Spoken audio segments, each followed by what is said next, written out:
All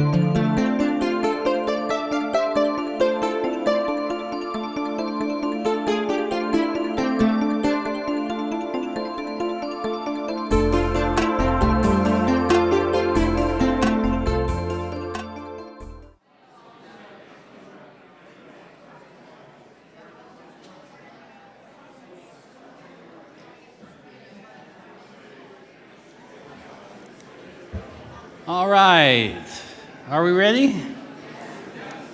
Good, thank you. So everybody, let me welcome you to the 24th Herald Tribune Hot Topics Forum, which seems like 240 to me, but that's okay. Thanks for being here. This one is titled, "The Majority Will Rule." That's not a good tongue. All right, let me backtrack. The majority will rule. Local referendums equal direct democracy. So just quickly, a little housekeeping. Thank you everybody for attending, and thanks to our host, the Sarasota Orchestra, my colleagues at the Herald Tribune for making this happen, Manatee Educational Television, who's providing the sound and video. That video will be available tomorrow at metvweb.com. That's metvweb.com. And of course, thanks to all the participants. We'll open with a brief presentation from a guy you may have heard of, Ron Turner. He's the Supervisor of Elections in Sarasota County. We'll follow with 3 panels on select local ballot initiatives. Now, before each panel, I will read the summaries that will appear on the ballot. Then each side will give a 3-minute presentation, followed by questions from me and a couple submitted in advance by readers. We'll close each segment with 2 minutes from each side. Unfortunately, we cannot accommodate questions from the floor, but I'm sure the panelists will be willing to answer them afterwards. We will end at least by 7 o'clock, so the baseball fans in the house can get home and watch the games. So, let's get started. So first, let me let's all welcome Ron Turner, a very busy man.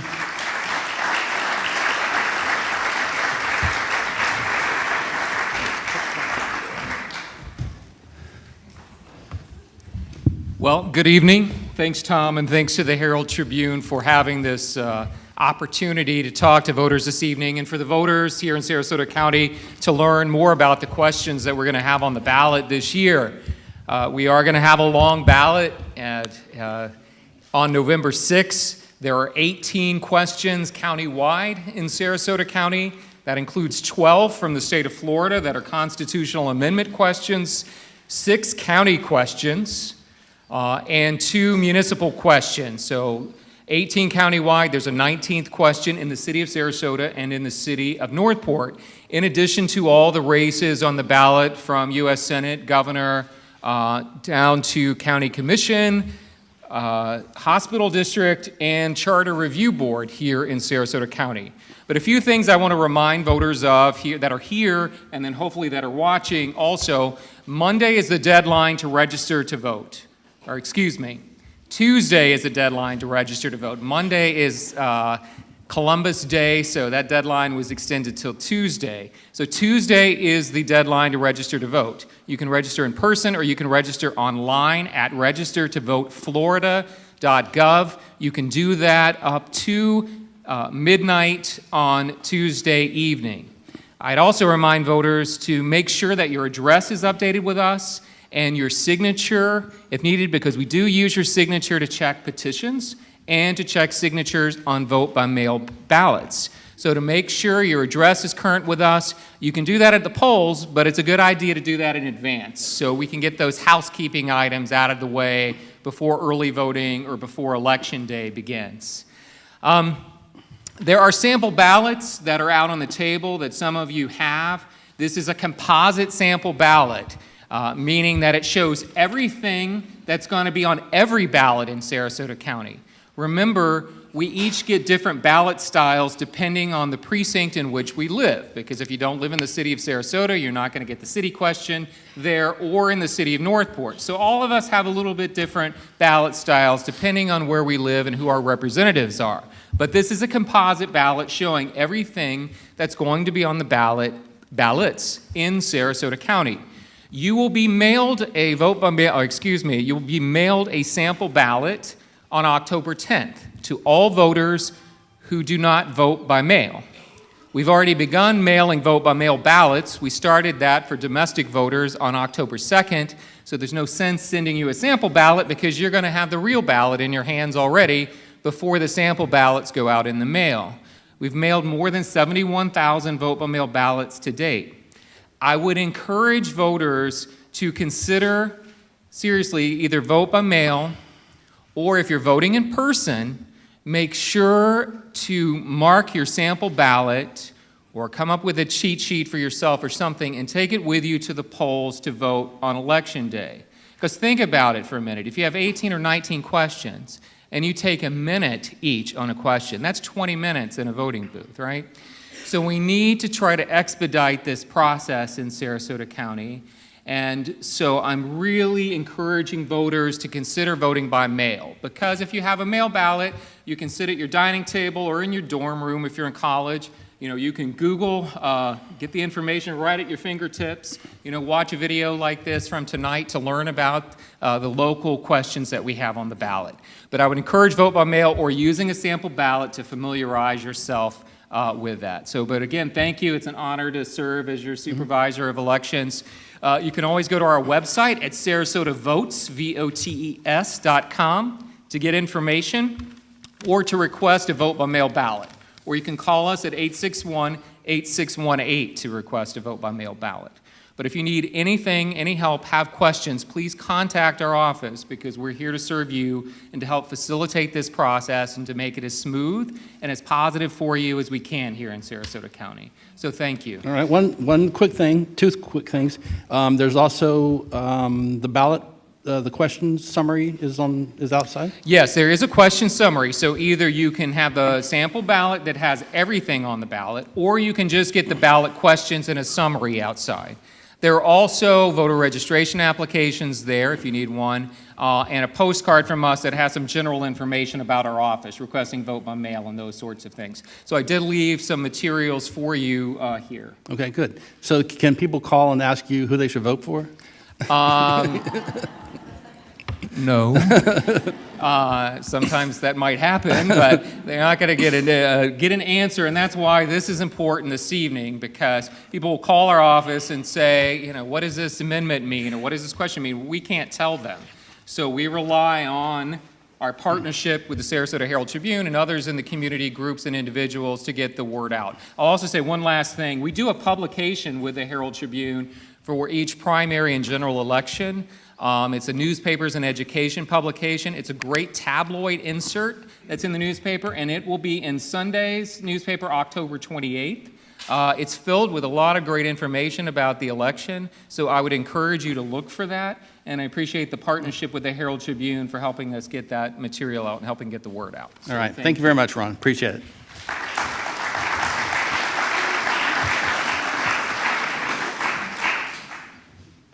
So if I could get Suzanne and Molly to come up on stage, and I will introduce Suzanne Atwell. She's a former city commissioner, and Molly Cardamone, who's a former city commissioner.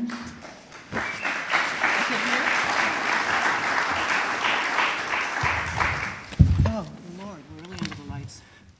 So my practice is to keep these introductions as short as possible. You know who these folks are by and large, and because it's easier to get down to business. So what I'm going to do is just read, if I can, the language that will be on the ballot so everybody is up to speed. City of Sarasota Charter Amendment, change in date of election of city commissioners. Changes city commission elections from March and May in odd number years to August and November in even numbered years to coincide with federal, state, and county elections. No candidate shall be elected in the August election. The August election shall occur only when required by the number of qualifying candidates. Otherwise, the November election shall be the only election. changes commission appointment of mayor and vice mayor to coincide with election dates. Everybody clear on that? So what we're going to do is give each former commissioner 3 minutes to present her argument, and then we'll do some questions, and then we'll follow with 2 minutes each. We're going to follow a 4 against 4 format. So we'll go 4 against 4. So it's not 2 minutes, it's 3 minutes? You get a whole 3 minutes. Okay, yes. Okay, thank you so much, Sounds good. Tom, for this. A lot of people know that for years I've been trying to move this effort forward in changing the date. And April 18th, 2016 City Commission public hearing was a defining moment for me to continue moving forward with decide the date and eventually into change the date. There was a public hearing on whether we ought to change the election, and I made a motion to do this. I didn't get a second. That was a defining moment for me that we did not want to even discuss the language to put on changing the city elections. That was an evening where there was you could hear a pin drop, but to me it was a ball dropping. So go up to now. I'm very proud to be the co-chair of Change the Date. It's changethedatesarasota.org now. We cannot, in this community, continue giving a nod to a failing election system that suppresses the opportunity to serve and reach all of the electorate in our community. Democracy demands that. The solution is simple. I think all of this is simple. November elections, more people, more accountability. You know, I look at Mayor Hollick over there, and I thought that interesting that the city of Sarasota, we tout ourselves as being progressive, cosmopolitan, the arts and cultural community, but we are an outlier. We are an outlier in the other communities, Longboat Key, Bradenton, Venice, Northport, that have all had variations and gone to the November elections. Why are we continuing to be the outlier? Why are we keeping the elections more controlled in March? You know, I understand that in 1960, was it, that the City Commission, they met on the first, I think it was in December. We had the first Tuesday in December. City Commission met. I didn't know that. And it didn't work out so well. So they put it to March. And we have been sitting on this since the 60s and how we vote. I think what we need to look at here is the group that we have formed is so bipartisan. I'm a Democrat. The other co-chair, Larry Eager, is a Republican. What an amazing array of support and collaboration we have for moving this forward. This is a bipartisan effort. It's not Democrat, it's not Republican. The City Commission, and of course we'll talk a little bit about who has endorsed this and who hasn't. We need to get beyond that. We have the leaders in our community from the Chamber of Commerce, from Argus. I could list many, many of these organizations that have put their efforts into it because no one else was doing it. We were not moving forward with this. No one wanted to do it. There'd be ideas of let's have a committee. Let's educate the voters so they'll have more than 20%. I won by 20% of the vote, but before Hagan Brody, I got more votes than anybody in the city of Sarasota. But I only represented 19% of you, so that major decisions that we make in our community were based on just a few people. That just is not good democracy. That is not the way you want your government structured. All right, thank you. You're at 3 right. minutes. Good. Thank this you very mine? much. That's yours. Thank you. Molly Cardamone, your turn. Thank you very much. Thank you, Tom, and greetings to Mayor Atwell. That's right, we're mayors. Right. I'm going to give you my reasons to oppose this amendment to change the dates of our city election, which is a position that I've held for many, many years, along with a lot of people in our city. I believe that this is a new, bold attempt to gain control of our city government. The entire effort has been funded by the Chamber of Commerce, $28,000, the Argus Organization, $28,000, the Gulf Coast Builders, a Realtor PAC, the state ACLU, and other business organizations in our community. A grand total of $108,000 has been raised to forward this activity. I think that's absolutely amazing. I assume that most of the members of the organizations that I just listed are not members or residents in the city of Sarasota. It does make you wonder why this initiative, why all of this money. I believe this is a purely political move by special interest groups to take over our city.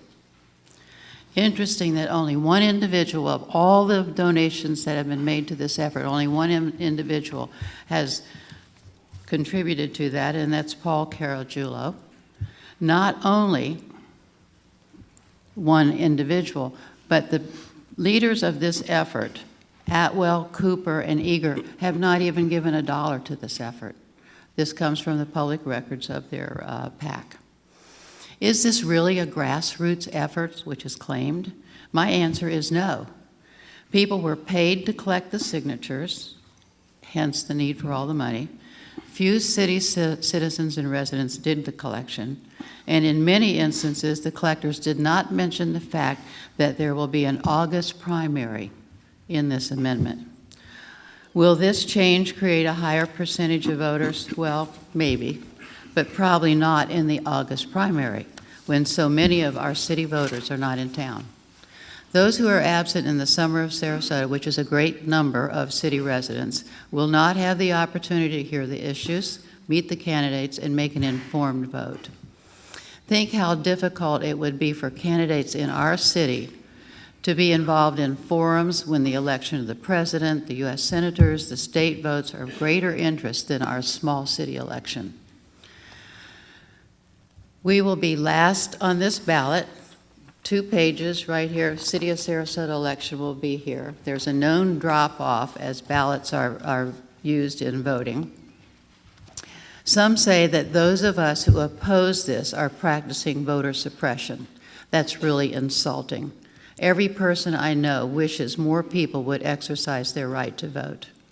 But I say there is maybe a lack of interest, maybe satisfaction in our local city government. However, there is no suppression when voters can vote absentee, can vote early, or show up in the polls.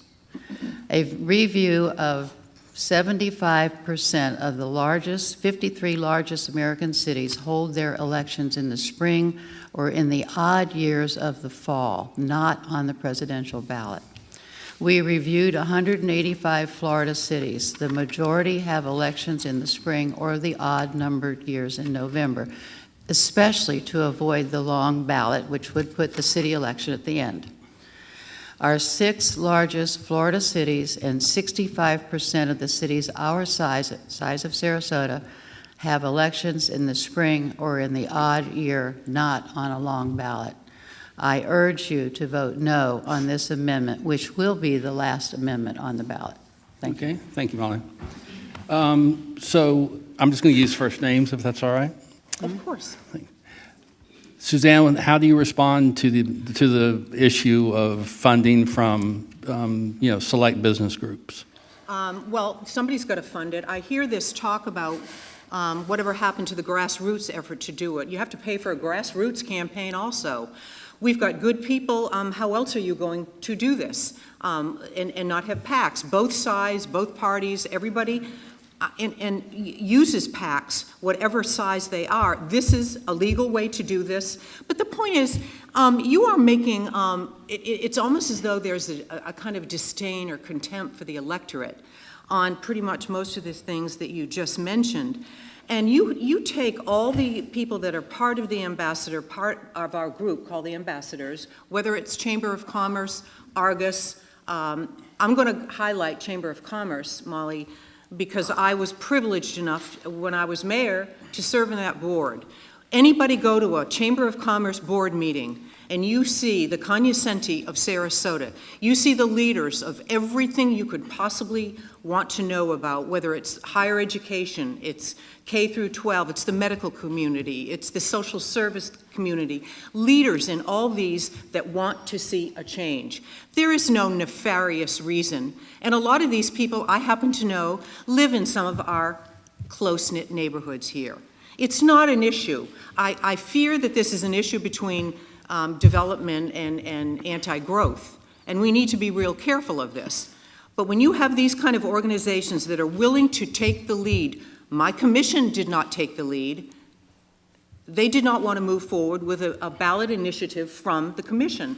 So I think all these kind of things just go to the disdain for the electorate. You're making insinuations and assumptions. Again, as I mentioned, looking at Mayor Hollick, we are a city that is poised to vote in November. We are at that level, that sophisticated level, because right now, every time I voted for something, I was always wondering, who am I representing? When you don't increase the voter turnout for everybody. Okay, thank you. Do we have certain time for a response, or? All right, whatever. Whatever I say, Okay. yeah. I think you finished, though. Yeah. You did well. For now. Thank you. So, Molly, you mentioned the August primary and people not being in town. Here's kind of a two-part question. There would only be an August primary, right, if there are more than two candidates. Correct. Right, so if there were only two, it would be in November. Mm-hmm. But, you know, with the onset of mail ballots and, you know, internet coverage, direct mail, and, you know, candidates using social media, how would you respond to the argument that things have changed significantly, that it's not like if you're at your nice little place in North Carolina or something that you can't vote? Hasn't things changed in that regard enough, or not enough? Well, of course, they've changed. We've seen a lot of changes in even the early voting, which was not in existence a few years ago. My response is that this is a fairly small city in the scheme of things. We have a lot of very smart, very bright, very engaged citizens. We have the opportunity to inform and have forums and candidates and meetings at the libraries and Tiger Bay and other organizations just to focus on a city election versus being lost in this long ballot, 17 inches long, two things, and we're at the end of the ballot. We can't compete with the kinds of activities that are being held right now in the preparation for the November election. It would be really hard put for me to see a Tiger Bay program on the city election when we're doing all of the other larger entity elections. I like to think that in March, when our city is full, and everybody who has a home here or can live here or can vote here most likely is in town, the best time of the year. So why not have our special city election at the best of the time of the year when the most of our people are in Sarasota? Okay, so let me follow up and then I'll go with Suzanne. So why have those factors not translated into more people voting? Well, I would like to see the Chamber and Argus and the business organizations that are involved in this effort to make the change get involved in a voter turnout effort. I think that probably there's a lot of interest in our city election. I also think that people just don't bother to vote because they don't really think that there's anything real important. City's running well, we're building everywhere, we've got all kinds of opportunities for development and higher wages, the kinds of things that people are concerned about is happening. So to change the election to get more people to vote is a lofty idea, but I don't see that it's a critical issue to have a lot of people vote. People do go down a ballot, and they go down and they get to the end and they say, oh, I've seen Molly's name in the paper, well, I'll vote for her. They may not have a single idea who's doing what in the city, but they know the name. In fact, a man came up to me after I was elected and said, are you Molly Cardamone? I said, yeah. I held my hand down. He said, I voted for you. I said, well, thank you very much. He said, I've always loved the name Molly. So that's the reason some people vote. And you throw it on a long ballot, you may get a few more percentage, more percent of, higher percent of the vote. But for what reason? I want people who are engaged in our city, who are following our elections, who are here in the month of March and April, actually January through March is our election period. So I think that we are in a very favorable position to engage our electorate. Okay. Suzanne, as you approach this, how did you weigh the advantages of focus on city elections when they're freestanding, as they are now, versus going to a different system that I think everybody would agree would boost turnout? How did you weigh those factors? Well, experience. I've had a lot of experience in this city, even before I ran for office, but I've been in office for 8 years, starting in, I lost in '05, but then I won in '09 and '13. And I looked at, and I think that was part of an exit interview I had, that I had real frustration with the way the government, that you were having a narrow group of people making major decisions. You are being voted in by a very small population. I don't think false numbers that never went usually above 20%. This is not acceptable to me, that I'm representing just a few people in the community. So I started getting involved in that. Probably, and I remember Paul Caragiulo, when he was commissioner, we talked about it, and of course it wound up with Hagan Brody bringing it up with the present commission, that the election, November election, the numbers are there. What Molly just stated, a lot of this isn't working. Maybe they'll be in the neighborhood. We have got to, there's an electoral arrhythmia, someone told me. It's an arrhythmia that has resulted in this abysmal turnout. So the decision, and the numbers show it, our community all across the country, different places, and it's not all what Molly mentioned, that are moving towards an election that will have a higher turnout. And if anybody wants to see more numbers, I mean, obviously, supervisor election, what this has shown, especially in other areas, African American community, all types of populations, there are going to be more voting population in November. And I think that just kind of cornered the market on me, that a few people would come to commission meeting, and I thought, you are coming here and speaking to an issue when the silent majority never heard. And that really bothered me, so. Okay, thank you. I'll come back with you really quickly. You mentioned that you're a Democrat. Yes. I see that the Democratic Party has voted, has urging people to vote against this. Would you like to address that? Yep. You know, I was appalled by it, quite frankly. But I think that I'm a Democrat. I am a sustaining member of the Democratic Party. Yay, that's great. One of the core principles of the Democratic Party nationally is to increase voter turnout.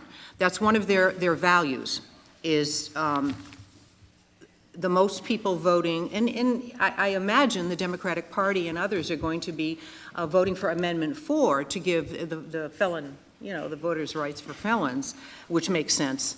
But this was quite surprising to me, that a party that believes in civil liberties, the ACLU is on board with us, the NAACP. The ACLU is the guardian of our Constitution, the guardian of our civil rights with regard to the law. They are on board with this. It makes sense because you're increasing the opportunity. What's happening now is not working. And we can continue to, as I said before, keep nodding every year in the March elections, and it's only 19%. Finally, we need to take some leadership and do something about it. Okay, thank you. And the last question, excuse me, for Molly is, as we've mentioned, Bradenton made the move, Venice made the move. And to be honest, I haven't heard a lot of complaints about that. Are those elections in the November election, a presidential election, or are they off years? I think they're both. Are they both? Or no? Am I wrong? No, I don't think so. Okay. I suspect they're off years. Mayor Hawley, you're Much different years Yeah, yeah, that's right. That's what confusing. But whatever the case, I haven't, heard that there's problems with that. I haven't heard a lot to the contrary either. So, how would you address that where it hasn't been a problem elsewhere, or at least apparently? Well, I already addressed it by telling you the percentage of large cities that have spring or off-year November elections, so I've answered that question for you. In the state of Florida, the 6 largest Florida cities do have their elections in the spring or in the off-year November. The off-year November would not look like this. It would be local elections, not federal and so many state elections. I guess what I want to say is if you could prove to me that better turnout provides for a better government, I might be on your side, but I don't think that's the case. I think that a better turnout is when your people are here, when they are hearing what the candidates are saying, when the forums are available for attendance versus throwing myself into the ring with everybody from national all the way down to the city of Sarasota, the tiniest part of this. So I don't think more turnout makes a better election when somebody comes up and says, I voted for you because I like your name, Molly. I don't understand that. Okay, sure. You can respond. We need to respect the electorate enough that, when you talk about the down ballot, boy, everybody's talking about city commission right now, I'll tell you that much. It is, and everywhere they're talking about it. I have no issue with down ballot. I give more respect to the electorate that they're going to vote for everything. This is something that, I forgot what the last thing you said. Oh, you said, I might consider if you could show me. I'm asking you to show you. Let's do the elections in November and see what happens. This is what would show you. Get us on the ballot. Why shouldn't the city commission elevate itself to be on that ballot? I don't care if it's last on the ballot. Maybe middle would have been good. It may be good because we're all talking about it right now. Why shouldn't what we do, and you can attest to this, every decision we make, it's basically land use, 90%. It's more important, as close to the electorate as you can get is the Sarasota City Commission. And I think it's that way in any community, that your little town hall there, and yours is like ours, downtown Sarasota, 1665 First Street, is where it's at. And it should be on that ballot with all the other important offices. Believe me, some people may think this is more important to me than maybe something else, because I come to commission meetings, and now I'm going to get to vote on it, and it will increase that. So that's my thoughts on that. Do you want to respond to that? Yes, I do. I take a little bit of offense to the fact that you are implying that I have disdain for the electorate or I don't respect the electorate.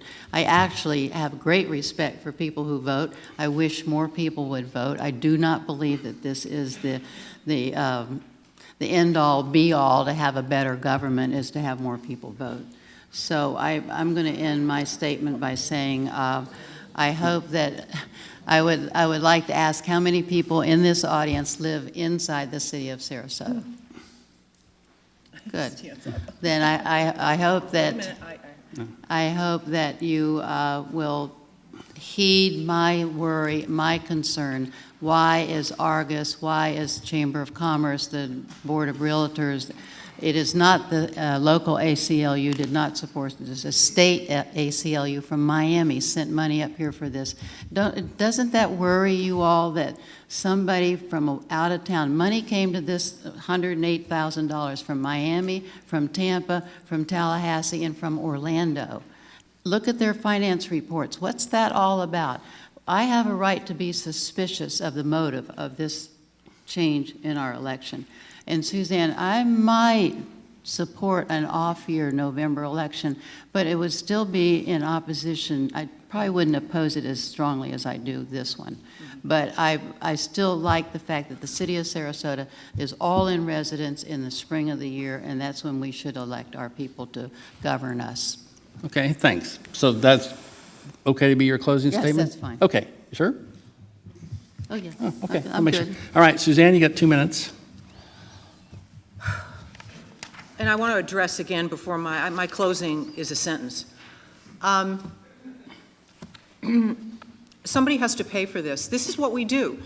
You can't have a campaign, you can't have a grassroots campaign, whatever you want to call it, that's more populist-oriented or whatever. But when you want something, this is a major decision, and I understand that. It's a wonderful decision. Someone's got to pay for it. And when my city commission decided not to go that way, we had to do this. We had to go for the petition drive. Those cost money. People signed them. And by the way, more Democrats signed that petition than Republicans, which is interesting. Well, it's more in the city. Yeah. But when you go to, again, the nefarious implications that Argus, and it's always Argus and the Chamber and the Gulf Coast business. I mean, these people are the lifeblood of our community. They live here, they work here. I have been to almost all these Argus events that talk about homelessness.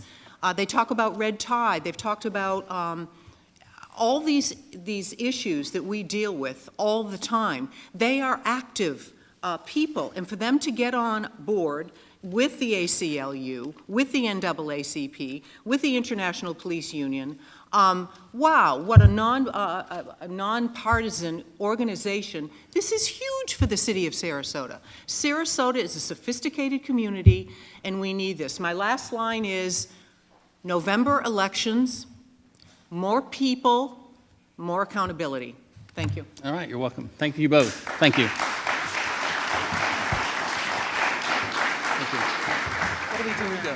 The second panel is on county charter amendment to change county commission elections to single-member districts. The question is, shall each member of the Board of County Commissioners of Sarasota County, Florida, be elected by only those voters residing in the same district in which the commissioner resides, rather than having each member of the Board of County Commission elected by voters countywide, as presently exists in Article 2, Section 2, 1A of the Sarasota County Charter. So that's the proposition at hand. With me this evening are Dan Lobeck to my far right, and he's the president of Control Growth Now, and Kendra Muntz, who is president of Sarasota Alliance for Fair Elections. To my left, on the far end, is Paul Caragiullo, Sarasota County Commissioner and former City Commissioner, and Diana Hamilton, who resisted any kind of identification other than being a 40-year Sarasota resident. So welcome and thank you both. Thank you all for participating. And that's fine. I don't mind that at all. I think that's good. Thank you, Tom. All right. So we will start, and each side, quote unquote, has agreed that, you know, it's up to them to divide the time as they wish. And so we'll start. The proponents of this measure have 3 minutes. Okay, and Dan has kindly let me do the introduction, and he will do the closing and maybe many of the questions. And thank you for inviting us to this important forum. At the bottom of your November ballot is an historic opportunity to benefit voters in this county for years to come. Passing the charter amendment to change Sarasota County Commission elections to single-member districts may be the most important step voters can take to ensure county commissioners are accountable to their constituents rather than their contributors. Single-member districts are nothing new. 20 Florida counties already use them as the common-sense approach to ensure local representation and good government. Our neighbor in Collier County is one. And see our website, singlememberdistricts.com, for all details. With single-member districts, the voters in each district elect their commissioner, not people all over the county, as we have now with at-large voting. Now, the county commissioners must live in the district, but they may be elected by 80% of voters outside the district. No wonder people have a hard time getting the attention of their commissioner, or any of them, because commissioners can instead get away with responding just to their big campaign donors. Here are 3 good reasons to pass this county charter amendment. 1, single-member districts bring government back to the people where it belongs. Your commissioner will be an advocate for you and your neighbors as they work with others for the public good. If you don't like your commissioner, you can throw them out in the next election. 2, single-member districts will reduce by 80% how much a candidate must spend to get a message out to the voters. Grassroots, principled candidates who don't depend on big developer dollars will finally have a chance to compete and win. Candidates will be required to get to know the people and the issues in their district thoroughly. As commissioners, they will each be a true advocate for their district and work together for the good of the county, for our economy, jobs, environment, and quality of life. 3, Sarasota County is just too large for countywide election of commissioners. We're the 14th largest county of 67 in Florida. Of the 13 counties larger than ours and 2 just below it, all but 4 have single-member districts or mostly single-member districts. We elect all our state representatives in single-member districts. Guess what? Sarasota County holds almost 3 state legislative districts, all of Districts 72 and 74, and parts of 70, 71, and 73. It's time for single-member districts for electing county commissioners. We urge you to vote yes for single-member districts, a choice for you that was put on the ballot by citizen petitions. And by the way, be sure to vote no for the amendment to double the petition requirements from 5% to 10%. That was put on the ballot by the stroke of a pen by the current county commissioners. Apparently, they want to silence the voices of the people. Their amendment would require citizens to gather more than 30,000 petitions instead of the 15,000 now. So say yes for single-member districts, no to increase to 10% petition requirements. Thank you. All right, you're welcome. Thank you, Kendra. Okay, From this side. I'm going to take the first go here. Paul and I are going to divide this time. And I'm glad to see all y'all out here, by the way. Thank you so much for coming. When I first heard of this proposal, it put something immediately in my mind, and I went to the dictionary and I looked up the definition, and I'm going to give you the definition first and see if you know what the word was. I didn't write this, by the way. To achieve a result by manipulating the boundaries of an electoral constituency. The word, I don't like the word manipulating here, but it works. Now, what am I defining? Thank you.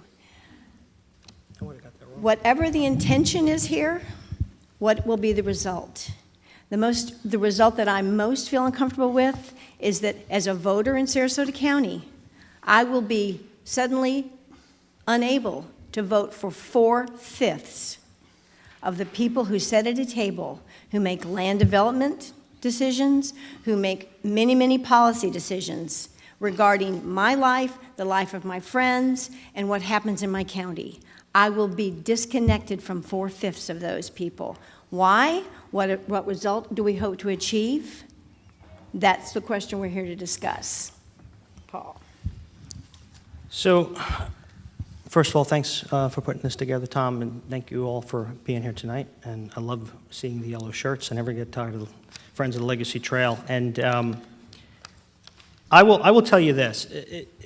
The best way to describe this is sort of looking at an issue that sounds very reasonable because it hits on some general concepts that we all have come to accept as Americans: representative government, accountability, responsiveness, all these things that are important.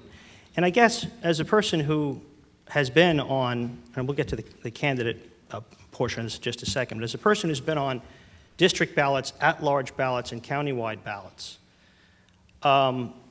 the whole concept of accountability to the constituents is where it loses me. I would be happy to support this idea if it changed just one thing. In order for you to deliver the accountability that one is suggesting would occur with this new governance model, you would have to basically unilaterally delegate all the authority for each individual commissioner to that district. Well, that's not happening, I'm pretty sure. Let me tell you, I'll tell it to you a different way. Would you like to play five-card poker with just one card? If it's about advocacy and representation and people being responsive or constituents demanding some level of response, then why would you let four of the players off the hook? It doesn't make any sense. And this is a very simple model. It's a divisive, conflict-driven thing The other thing we get to, and it was kind of ironic in this last issue, that now all of a sudden we have all this concern for a candidate. I was a candidate. The last I have concern for is how easy it is for a candidate to get elected, whether it's because it's hot in August or whether it's because they have to get less signatures and less votes. It's not supposed to be easy. Now, I can totally advocate for some type of a mixed model that has some at-large representation, but that's not, because yeah, it is a big county, I will give them that, but this is not the answer. This is the antithesis of representative government. This flies in the face of anyone who understands what representative government really is. And it's also more than a little cynical. Thank you. Yeah. So what do you say to a voter who is used to voting for 5 commissioners and who, if this proposal is accepted, would only vote for 1? The thing to recognize is that every voter will be empowered 5 times more than you are today to make the decision on who represents your district on the county commission. Everybody. You multiply that all over the county, and every voter is more empowered. Right now, your vote is drowned out by big money. And let's not mince words about this. I'm known for being a pretty direct guy, so I'm going to be direct. Just like the change the date, where the developers are trying to get the elections on the fall, where their big money glossy flyers can overwhelm voters that aren't paying attention to that city election. This is being posed by the development interests because they have a huge advantage in countywide elections. Very rare for a county as large as us. And so it takes huge amounts of money for any candidate to contact voters throughout the whole county, to do a flyer or put up signs or whatever it might be. So what does that mean? The candidate that gets the huge money wins time after time. That's why the development interests are bankrolling the opposition. That's why you have a city resident that always goes with the developer, a county commissioner that on fortunate rare occasions doesn't go with the developers, but almost always does. That's why the developers are fighting this tooth and nail, because they want to keep the advantage they have now with expensive countywide elections. So yes, you're voting for 1. But collectively, over the whole county, everybody is electing all 5 commissioners. But instead, we would hope with this, grassroots principled candidates that stand for your interests instead of the interests of the big money development interests that control county elections and therefore county policies today. All right, thank you, Dan. So, Paul, let's just cut to the chase here. What's the relationship between A, the need for campaign contributions to run a county commission race countywide, and B, what's the relationship between campaign contributions from developers and decision-making? Who's the candidate? This idea that there's some normalization that occurs for candidates is a bit like, I don't know, if you're a Cub Scout, you do the Pinewood Derby, where all the cars have to be the same weight and have to meet certain. This idea that it's nearly impossible to say what would be easier, harder, more expensive, less inspected. We're not Vulcans. Every campaign, every election is a different item because there are different players. There's the human element is everything in this.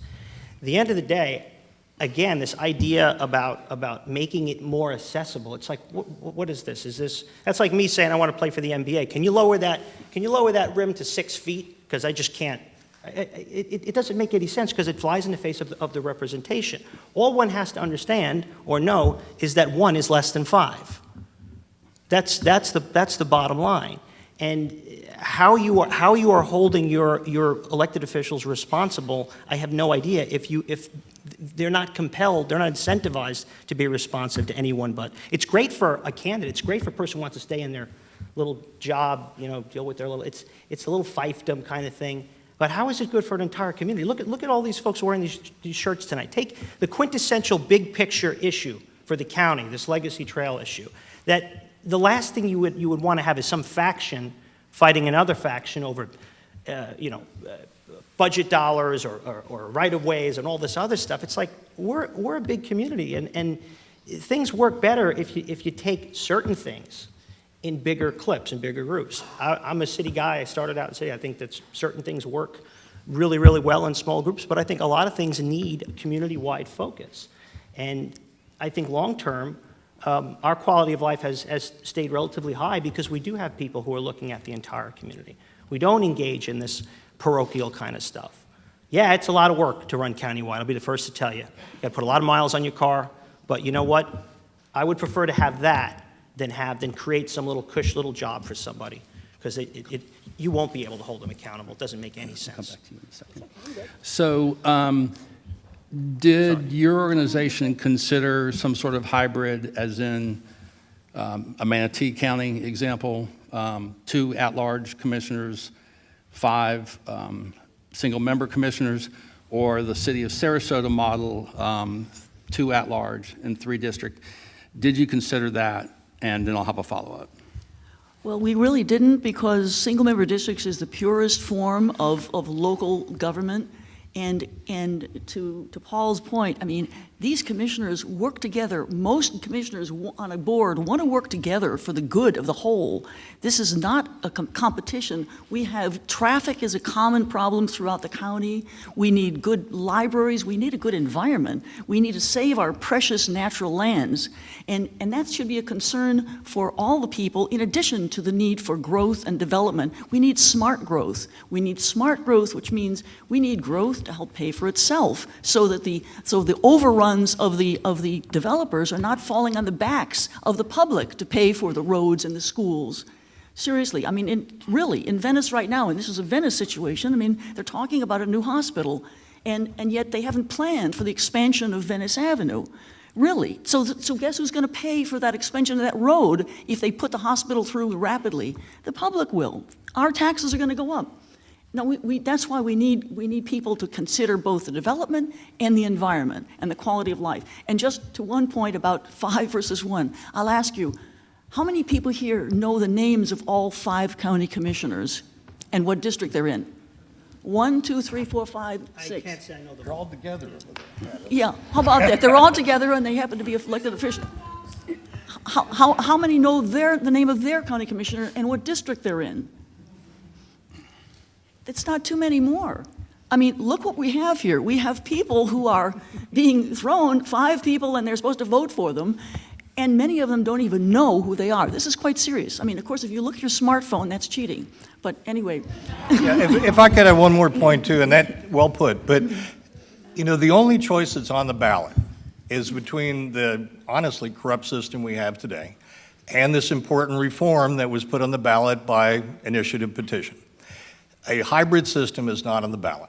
So if you prefer that, you know, you'll probably never see it, particularly if they, you know, increase the petition requirement to 30,000 names.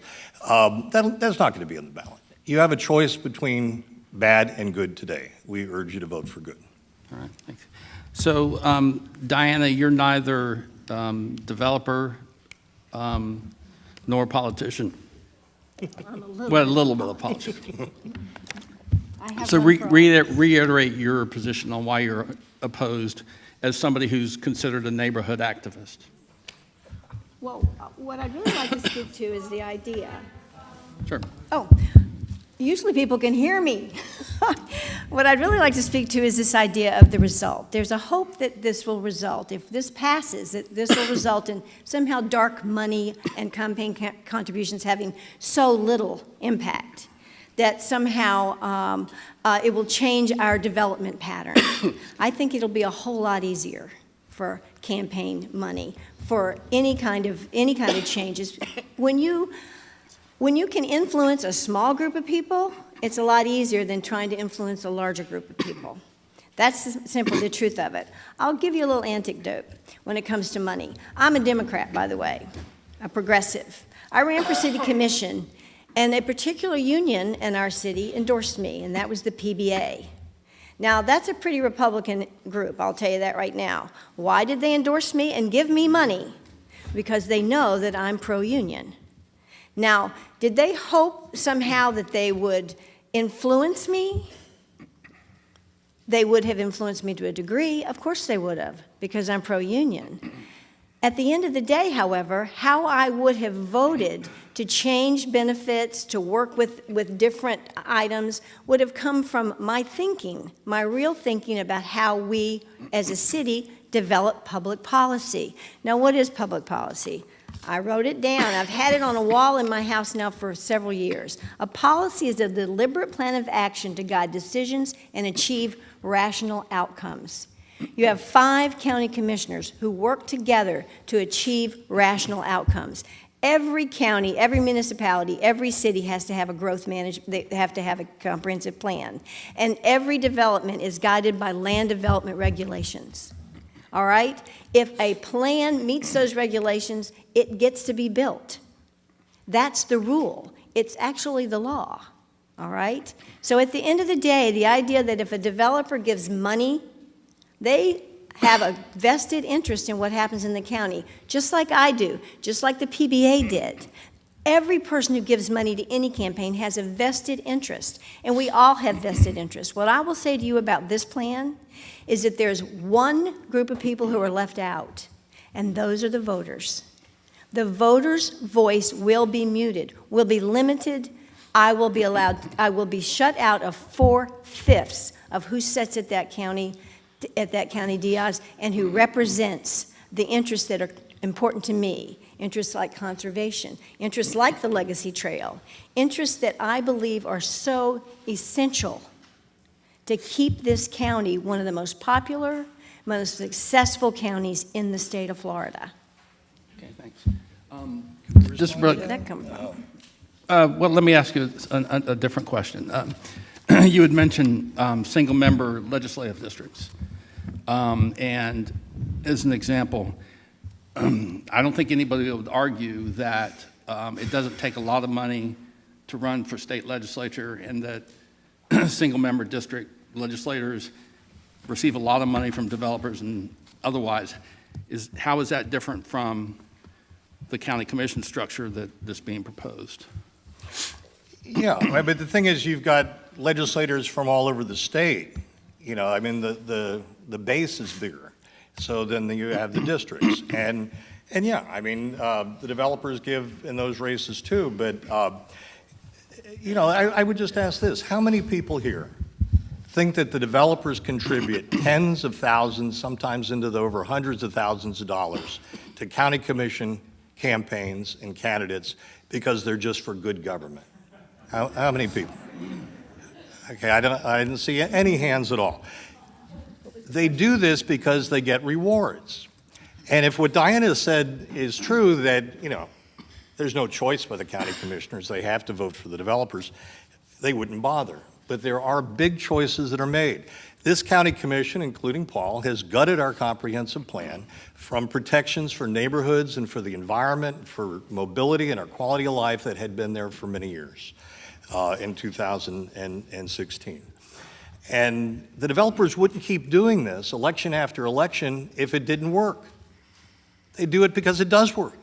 They're not stupid. These are smart and successful people. And that is the tragedy of government today. And I would suggest this is true at the federal level, the state level, Tom, and the local level, that people invest in outcomes that are adverse to the rest of us.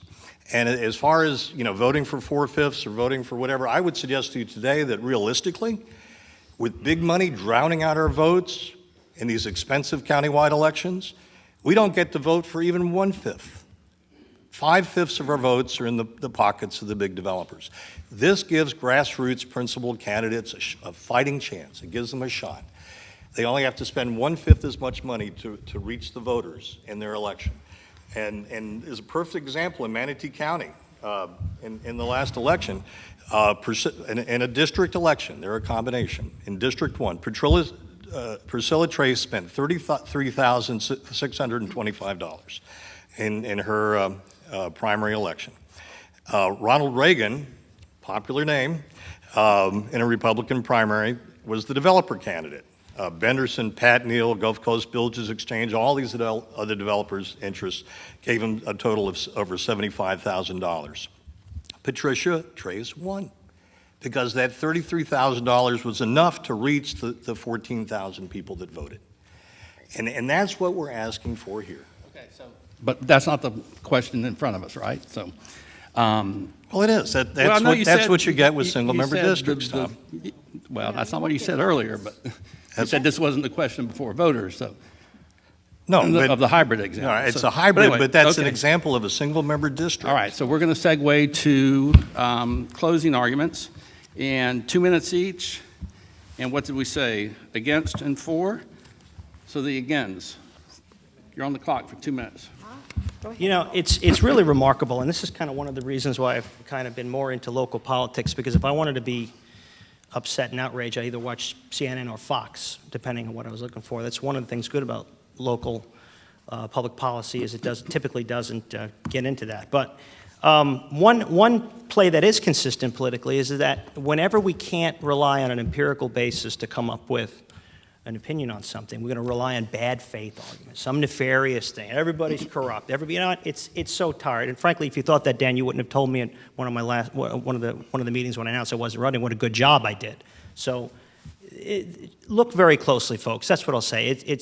I worked as a poll worker for 8 years. I have tremendous confidence in the electorate. I'm not one of these people who are going to try to figure out in a roundabout way to tell you how much contempt that I have for the electorate. I've worked precincts all over this community. I can tell you people are engaged. It is incumbent upon us to put the facts in front of people and get them to make a decision. But what you are being sold here is a bill of goods that you should inspect very, very closely. What could be lost here is your voice, is your vote.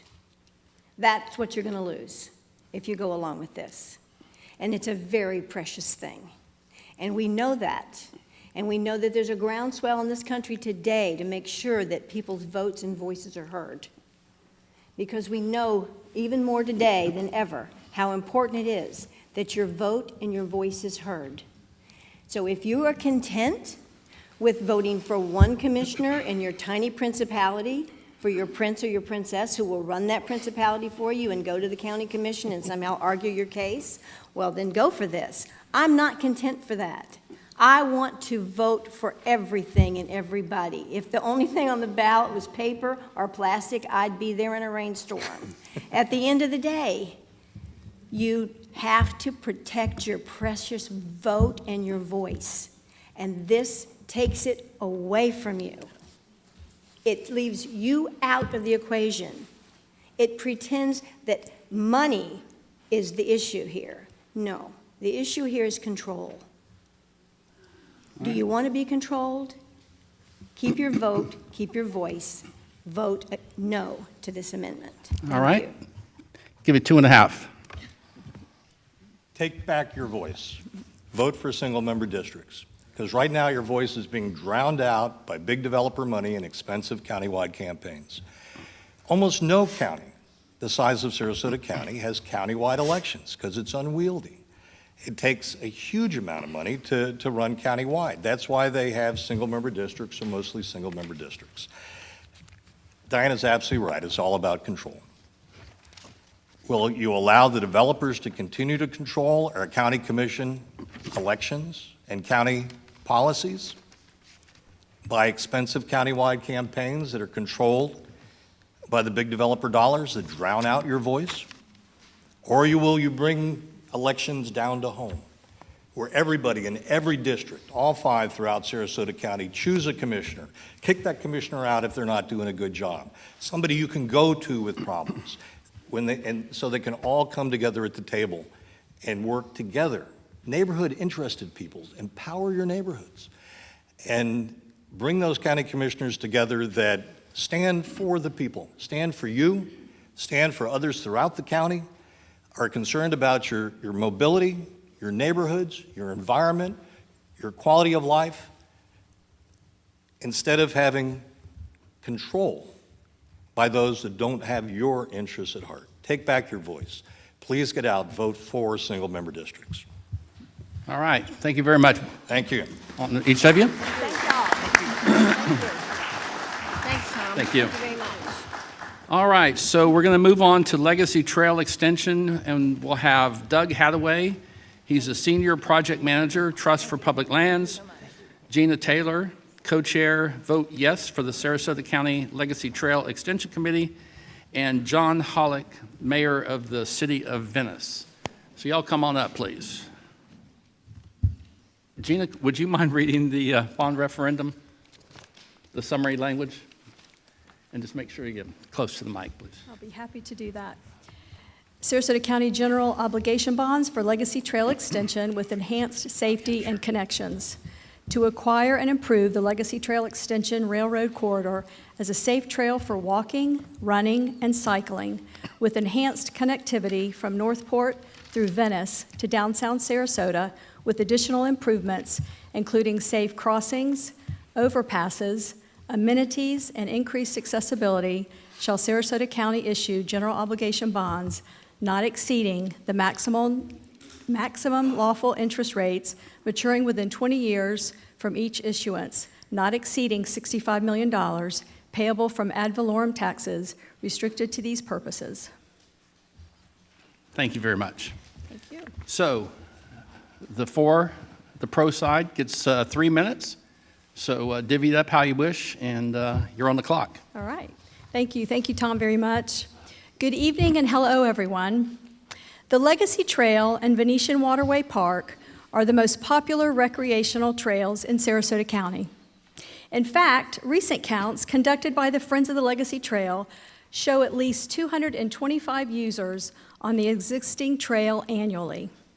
Extending the trail north into the most densely developed part of the county and connecting it south with Northport, the county's most populous city, we will see a surge in use. Walkers, runners, cyclists, our youth, families, and seniors use the trail as a safe place to exercise, commute, connect to their community, and experience nature. But the Legacy Trail and its extension is more than just recreation. Investment in this community asset increases property values, attracts businesses and jobs, and improves public health. It provides an affordable way for people to get to work, school, and shopping. We know that Sarasota County will always be among the most desirable place to live, and with an amazing community asset as the Legacy Trail, it will become an even more desirable place for us to raise our families and to retire. On November 6th, we have the opportunity to bring our communities together that will be enjoyed by us all, and more importantly, for the future generations to come. Thank you. Great, thank you. Mayor Hollick, your turn. That's me. Well, thanks for inviting me tonight. And just to be clear, I'm not speaking as a position of the city as mayor, nor am I speaking as a position of Venice City Council. City Council has decided to not take a position on the Legacy Trail. Normally, I'd be sitting on that side of the desk. I just want to be clear, I am not against Legacy Trail. I'm against the bond, and I'm against the bond for a number of reasons. Number one, faulty priorities. The trail extension is a recreational amenity provided for the residents of Sarasota County. Arguably, there'll be some safety measures. Arguably, there'll be some people that will use it to commute to work. However, $65 million for what is almost purely a recreational trail is a lot of money. We left out a really strong priority. Last year we had Hurricane Irma. Last year, at the beginning of Hurricane Irma, we had a hurricane shelter in the city of Venice, Venice Community Center. We did not find out until Hurricane Irma came in that the county would not let us open that hurricane shelter. We were made a promise by a county commissioner that the city of Venice and the Venice area would not be put in that position again. Here it is a year later, and we don't have a hurricane shelter mid-county. I think our priorities are a little messed up. The county could, if the county would have put another $12 million into this bond, one more addition, and said it's for a hurricane shelter, you'd have had the entire mid-county out there wearing yellow shirts, every one of them, voting for the Legacy Trail along with the bond. They didn't do it. Their priorities are a little bit skewered. We even gave the county an idea. The county has land on Knight's Trail where they could easily build a shelter. We have land in Wellfield where a shelter could easily be put.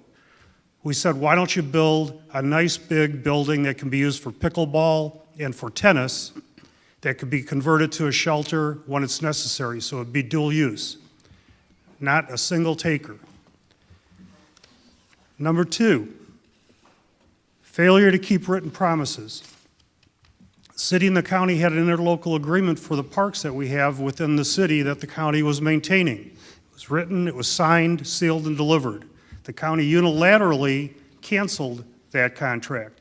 The city of Sarasota is suffering this year with a $2 million additional expense per year to maintain parks that the county canceled on their agreement. Ours, we were able to use legal measures to keep the agreement intact. Still, it was a unilateral decision. It had time to go, and if the county can turn around and cancel a written contract just because they want to save money in their budget, what are they going to do with the Legacy Trail? Third, lack of transparency and communication. 3 examples.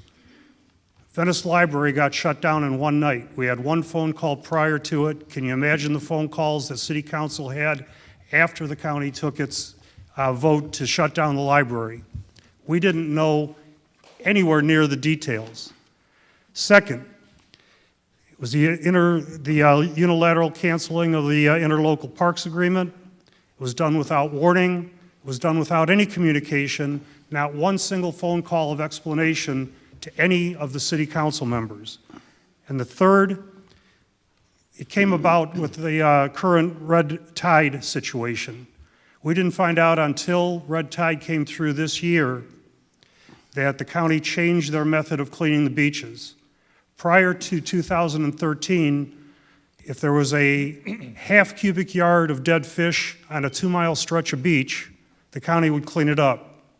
We found out that they changed that in 2013. After we signed an agreement on how they would do it, they changed it to 5 cubic yards of dead fish before they would clean it. 10 times more without our knowledge, without any warning, so we had no way to know that that happened, and that was probably better than half the reason that people suffered under the red tide.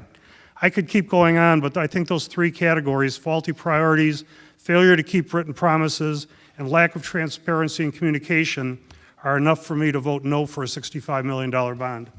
All right, thank you. John, since you're here by Yes, I am. yourself.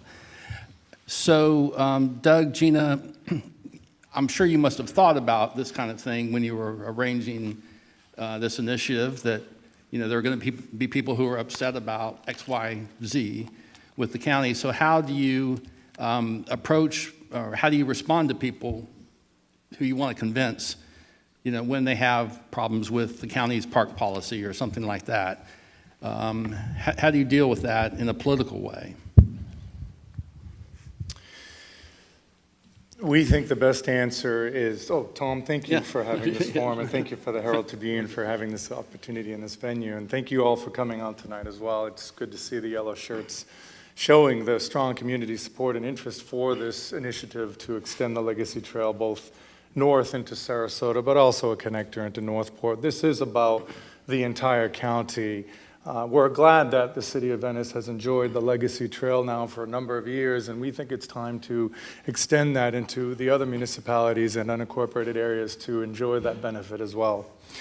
I think that the mayor is respectfully conflating the issue. This isn't a question of either a Legacy Trail extension or a hurricane shelter, which is a very important public community priority as well.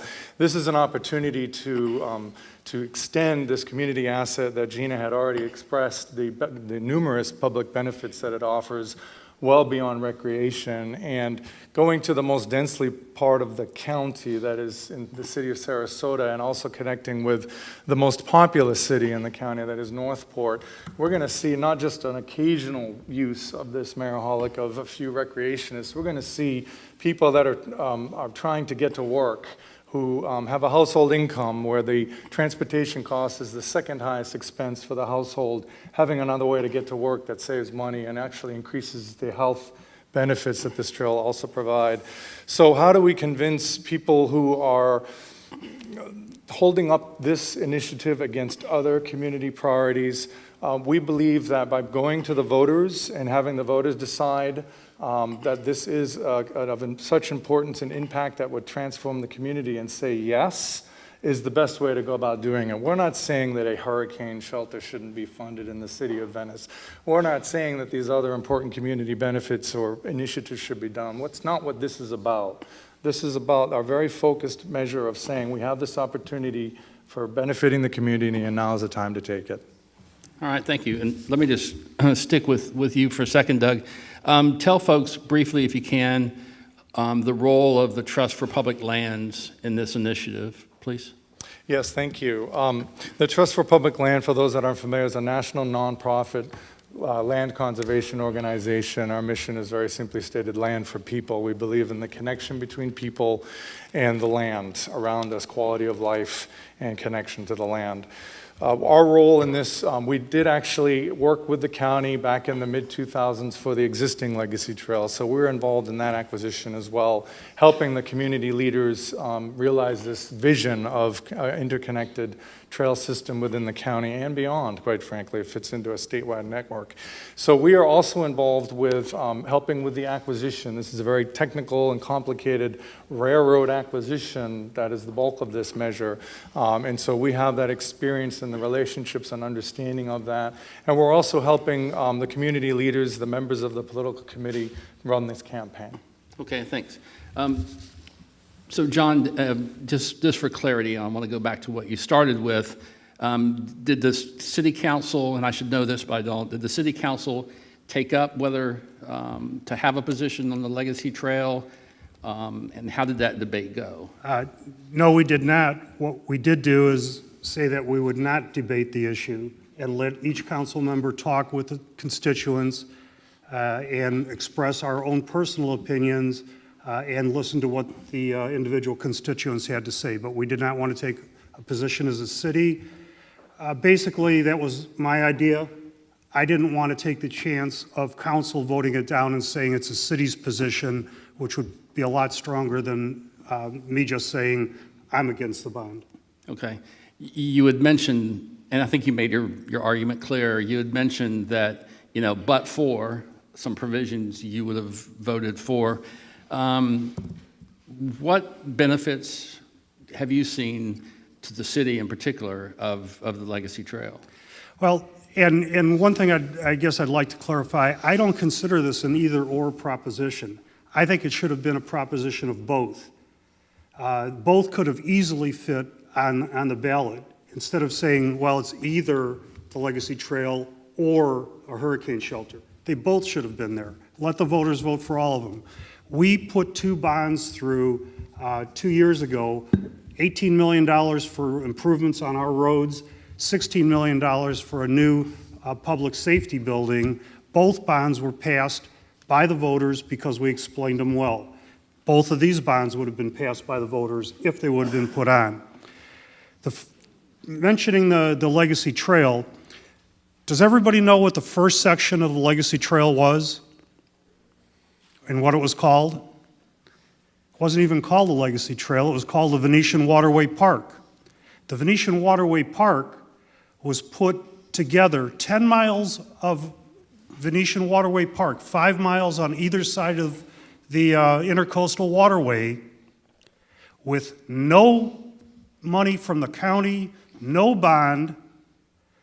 The city of Venice put in $250,000 a year for 5 years and kicked off at the end with another $100,000. We had iced tea grants. We had in-kind donations from many of the businesses through the area. We did it all without encumbering the taxpayer at all. Now, I'm very friendly with the city of Sarasota, but how much money did the city of Sarasota put in? How much have we gone out and tried to get grants for this? All we're doing is passing a bond, and we're missing the point of what's the priority of the county.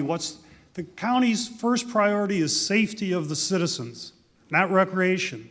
And safety is Part of that safety is the sheriff's office, fire departments, and the hurricane shelters. And they're not fulfilling their requirements. I don't know if I answered your question, Yeah, but you did, thank you. Here's a question that came to the Herald Tribune. It says that, I understand that Clark and Bee Ridge roads will have an overpass for pedestrian traffic, but what provisions are being made for Sawyer, Park, Loop, Ashton, Proctor, Beneva, et cetera, and those crosswalks? So walk us through, no pun intended, some of the issues that you're having to face with this being in a more urbanized area, if it's approved. The mayor mentioned safety. The Northport, Sarasota, Bradenton metropolitan area is the 10th most dangerous metro area in the United States for pedestrian deaths. This project is providing a safe way for cyclists, pedestrians, mothers with strollers, people to get to work that don't have to worry, and hopefully we can address that statistic and not be in the top 10. Matching funds, there's already, for this extension, the state of Florida has dedicated $7.5 million towards the construction of this extension. And state dollars are also funding the Legacy Trail overpass over 41 and Laurel Road. So to your point, Tom, about the other roads, or to the questioner, we can't have, I guess, an overpass from day one over every single right-of-way.